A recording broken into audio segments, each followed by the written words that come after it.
Қыс шілдесі. Қыс шілдесі дегеніміз қаңтардың соңғы 15-тен 29 күндеріндегі аяз. Бұл кезде қыс күшіне еніп, түкірік жерге түспейтін сақылдаған сары аяз болады. Қазақтар мұны қыс шілдесі деп бейнелі түрде атаған. Бұны қыс шілдесі қаңтар деп атайды. Неге екенін білесіздер ме? Өйткені ол кезде малды да жанды да қыс аязы қаңтарып қояды.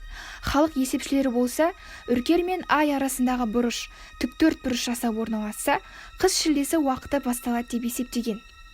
Бөрі сырғақ туралы естулеріңіз бар ма? Бөрі сырғақ ол қаңтар айында ат құлағы көрінбейтін борандар соғады. Қаңтардың қатты аязы 18-нен 19-на қараған түні. Қасқырдың арланы мен қаншығы жұптасады. Осы түн әлемдегі барлық заттың тазару түні, әсіресе судың ең тазаратын уақыты.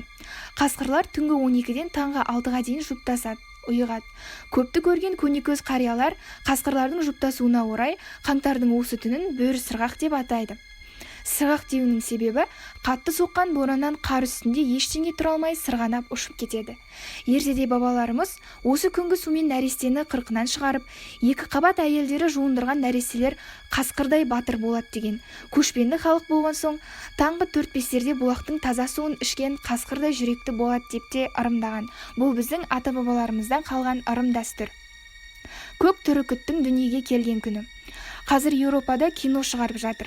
Қанішер адам түнгі 12-ден кейін қасқырға айналып таңғы 6-ға дейін қырып кетеді. Бұл біздің түркі қазақ халқынан қорыққандан осылай аңызға айналдырған. Бабаларымыз күні-түні ат үстінде жүріп, бүкіл Еуропаны жаулап алғандықтан кентауыр деп ат қойып аңызға айналдырған.